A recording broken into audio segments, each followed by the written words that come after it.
que é um isômero? O isômero é um composto que vai apresentar a mesma fórmula molecular.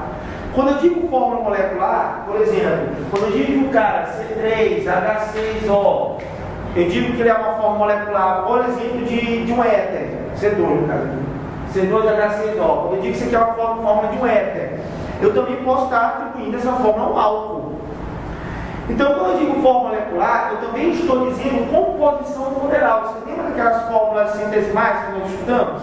Se aqui fosse C, 80%, hidrogênio, 20%. Então, quando o cara é isômero, a mesma fórmula molecular e a mesma fórmula centesimal pertence a compostos diferentes. Agora, Marcos, o que são esses compostos diferentes? Onde é que vai estar a diferença desses compostos? Eu já entendi que o isômero tem que ter a mesma fórmula molecular, né? Mesma composição. Mas o que vai diferir nesses isômeros? Turma, hoje nós vamos ver que os isômeros podem ser diferentes ou na sua estrutura, né, que nós chamamos de isomeria plana ou constitucional, na sua constituição, ou ele pode ser diferente numa configuração do espaço, que é o que nós chamamos de isomeria espacial, que se divide em duas: a geométrica, que é uma isomeria onde você vai ter uma mudança na posição dos ligantes, e a ótica, que é como o composto se comporta frente à chamada luz polarizada. Então, dessas isomerias, a mais simples de se perceber são os isômeros que nós chamamos de planos ou constitucionais. Primeiro, por que a isomeria plana são chamados de isômeros planos ou constitucionais? Turma, porque, como o nome está dizendo, plano são isômeros que você vai conseguir visualizar no plano. Você consegue olhar desenhado no quadro e saber a diferença. Quando o isômero é espacial, a diferença dessas moléculas está no espaço. Você tem que imaginar a molécula no espaço. Imaginar a posição de um ligante. Na isomeria plana não, você consegue ver a diferença no plano, olhando para as moléculas. Constitucional, porque justamente é a mudança na constituição. Tá? Por isso que os isômeros chamados de planos são constitucionais. Então veja, a isomeria se divide em dois grupos: isômeros planos e isômeros espaciais. E a espacial se divide em mais dois: isômeros geométricos e isômeros ópticos. Os planos podem ser de 5 maneiras. A melhor maneira de se fazer a distinção de isomeria plana será seguindo essa sequência desse fluxograma que eu coloquei no quadro. Vamos entender o fluxograma. Na questão da página 26, questão 2, vocês têm no material de vocês, no caderno de atividades, vocês estão vendo que ele pede para você dizer que tipo de isômero plano ocorre aqui, essa questão. Então, o que vocês vão fazer? Vocês vão montar sempre esse fluxograma aqui na cabeça de vocês. Com o tempo, você vai conseguir gravar essa sequência. Você começa com uma sequência de perguntas. Você primeiro pergunta para os dois compostos: e aí, galera, muda a função? Se a resposta for sim, houve uma mudança na função, tu vai perguntar se o cara forma um enol. Lembra o que é o enol? O enol é um composto que você tem o quê? Um carbono insaturado, com uma ligação dupla, e possui uma hidroxila, ou de hidroxila e de ligação dupla. Se na tua mudança de função, o composto é uma acetona, e aí ele virou um enol, ou ele então é um aldeído, aí ele virou um enol. Se você tem um equilíbrio entre um enol e uma acetona, você vai ter a isomeria funcional chamada de tautomérica. A tautomeria é um tipo de isomeria funcional, mas a gente não chama de isomeria funcional, certo? A tautomeria. Se mudou a função, né? É um aldeído, virou uma acetona, é um álcool, virou um éter, e você não formou enol, então essa isomeria é chamada de funcional. Então a primeira pergunta, a prioridade 1 é se muda a função. Se não mudou a função, não teve mudança no grupo funcional, você vai perguntar se há diferença na cadeia principal. Muda a cadeia principal? Se a resposta for sim, era uma cadeia aberta e virou fechada. Era uma cadeia normal e virou ramificada. Era uma cadeia homogênea e virou heterogênea. E aí você vai dizer então que mudou a cadeia principal e a cadeia ou núcleo. Certo? Se não mudar a cadeia principal, você vai perguntar: tem algum heteroátomo? O que é o heteroátomo? Um átomo diferente de carbonos entre carbonos. Tem algum heteroátomo e ele muda de posição na cadeia? Porque se a resposta for sim, a tua isomeria é chamada de metameria ou compensação. Se a tua resposta for não, a tua isomeria é chamada de isomeria de posição. Vamos dar um exemplo prático disso. Vocês vão comigo, certo, turma? A gente vai fazendo as perguntas. Está aqui um conjunto de moléculas que apresentam a mesma forma molecular e eu quero saber se elas são isômeros do tipo de função, constitucional e assim por diante, beleza? Então, galera, primeira pergunta do fluxograma da gente. Vamos lá? Faça a primeira pergunta. Muda a função. Muda a função. E aí, turma? Que função é essa onde você tem uma hidroxila ligada diretamente no anel aromático? É um fenol. Ó, então nós temos que nossa função aqui inicial é uma função chamada de fenol. Agora eu vou para a pergunta. Esse segundo, que grupo funcional é? Que função é essa onde a hidroxila está ligada no anel aromático? Continua sendo fenol. Então, responda a primeira pergunta. Muda a função? Qual é a resposta? Não. Se não muda a função, faz a segunda pergunta. Muda a cadeia principal? E aí, gente, essa cadeia é o quê? Aromática ramificada. E essa aqui também é o quê? Aromática ramificada. Mudou a cadeia? Não. Então, se não muda a cadeia, faz a terceira pergunta. Ó, não. Eu saí aqui, muda a função? Não. Fui para muda a cadeia? Não. Agora eu vou para a terceira. Tem heteroátomo e ele muda de posição? Tem algum átomo diferente de carbono entre carbonos aqui? Aqui também tem? Então não tem heteroátomo, só pode então ser isomeria de quê? Quando que é isomeria de posição? Quando há uma mudança na posição de um radical, ou quando há mudança na posição de uma ligação dupla ou uma ligação tripla, quando há mudança de um grupo funcional de posição. Olha para cá, gente. Qual é o carbono da hidroxila? É o carbono 1? Qual é o carbono que está o grupo metil? No carbono 2. Aqui agora, qual é a posição da hidroxila? É sempre posição 1, que é o grupo funcional?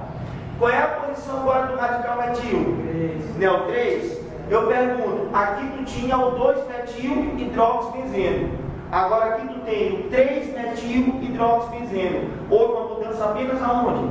Na posição do radical metil. Logo, isso aqui é uma isomeria de posição. Olha como é simples. Vamos continuar fazendo as perguntas da gente. Agora para esse par isomérico aqui. Tem que ter a mesma forma molecular para esse isômero. Tranquilo? Vamos lá, primeira pergunta. Muda a função. Turma, qual é a função aonde o nitrogênio está sendo substituído? É como se eu tivesse amônia e eu tirasse esses hidrogênios da amônia e colocasse carbonos. Eu não estou ligado, o nitrogênio é um grupo carbonila, para ser amida.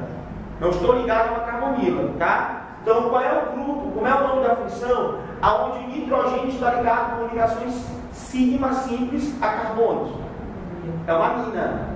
Isso aqui é uma amina. Nitrogênio fazendo ligações simples com carbono. Se tivesse uma ligação dupla, era uma imina. Tá? Como é ligação simples, é uma amina. Então, está aqui, eu tenho uma amina. Que composto é esse aqui de novo? Olha o nitrogênio aqui de novo, ligado com ligações simples a carbono. Também é a função o quê? Amina. Então, tanto aqui quanto aqui, a minha função é amina. Então, a pergunta da gente, primeiro, muda a função? Qual a resposta? Não. Segunda pergunta, muda a cadeia principal? E aí, galera, que cadeia é essa aqui, galera? Aromática. Vamos dizer que ela é mista, né? Que ela tem uma parte fechada e uma parte aberta. A cadeia principal seria essa aberta que tem um grupo funcional. Na cadeia principal, ela é o quê? A cadeia principal, ela é aberta, a principal. Ela é homogênea ou heterogênea? Heterogênea, porque tem um heteroátomo aqui. Ela é saturada ou insaturada? Saturada, porque todas as ligações são simples, sigmas. Aqui também, com a cadeia o quê? A principal, aberta. Também ela é o quê? Heterogênea e também ela é o quê? Saturada. Então a pergunta da gente, muda a cadeia principal? Qual a resposta? Não muda. Próxima pergunta. Tem heteroátomo? Tem. Ele mudou de posição, heteroátomo? Olha para cá. Quantos carbonos eu tinha antes do nitrogênio? 1. Quantos carbonos eu tenho agora antes do nitrogênio? 2. É como se o nitrogênio tivesse caminhado para a direita. Né? Eu peguei o nitrogênio e trouxe ele para cá. Então, mudou a posição do heteroátomo. Então, a isomeria é chamada de quê, galera? Metameria, ou isomeria de compensação. O termo compensação é porque tu compensa um lado com o outro. Tu aumenta o número de carbonos de um lado e diminui do outro. Por isso que é chamado de compensação. É como se eu estivesse compensando a cadeia. Eu puxo aquele lado para um lado diminui, o outro aumenta. Por isso que é chamado de isomeria de compensação. Beleza? Fala aí, cara. Nesse caso, o efeito indutivo muda? O efeito, claro. A gente vai na frente vai ver que sim. Tá? Você vai ter uma mudança na posição e por ter uma mudança na polarização da molécula também. Tranquilo? Diga lá. Então, no caso, tem heteroátomo e não muda de posição. Tem. Se eu tiver algum heteroátomo e ele não estiver mudando de posição, tu vai procurar a mudança de outra posição, de outra coisa. Por exemplo, eu posso ter um éster, onde o éster, aquele grupo funcional, não muda de posição, e você tem uma mudança na cadeia principal. Lembra que tem que seguir essa sequência aqui, ó, de lá para cá. Tem que seguir essa sequência, não pode parar. Se tu chegou bem aqui e não mudou de posição, o heteroátomo, então tem que estar mudando a posição de outra coisa. Ou de uma insaturação, ou de um radical.